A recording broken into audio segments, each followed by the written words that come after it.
अपना मोहलिया से निकल हरी सबके मम्मी सूट भैया का माता अपना मोहलिया में से निकल हरी सबके मम्मी अपना मोहलिया में से निकल हरी सबके मम्मी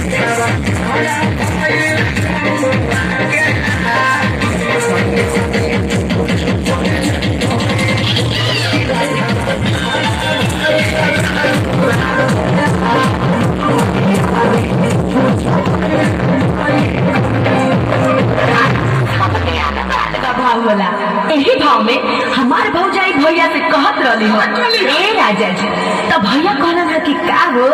तो देखी ना कितना भाव में और कितना प्यार से कहत रही कि पूजा के कल तैयारी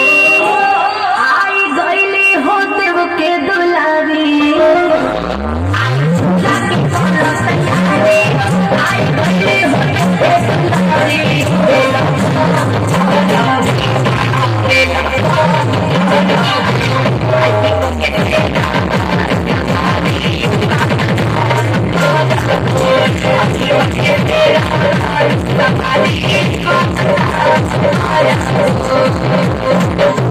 हमरा कहे के बा कि जितना लोग अपना सर में गमछा बंधले बा सब लोग एक बार खोल के लहरा दे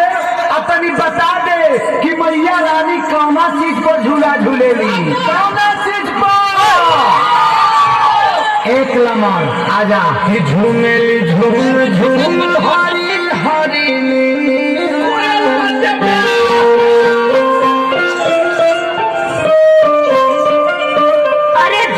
झूमेली झूम झूम हरी हरी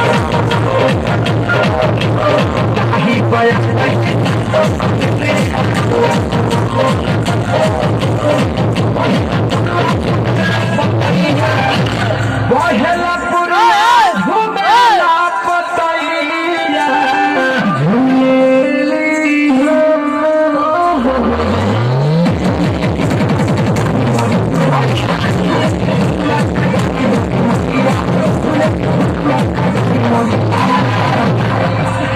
एगो बात बताओ ओ बड़ा से बोलत है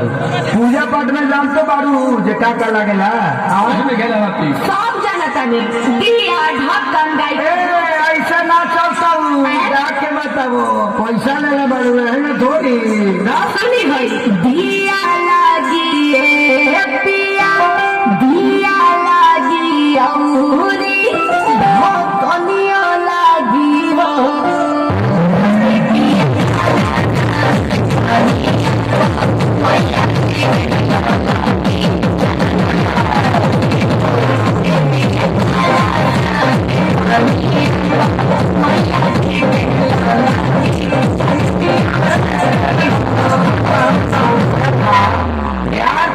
ढेरे कुछ बा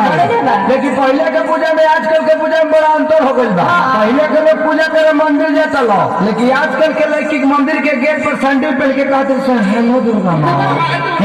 आवरी का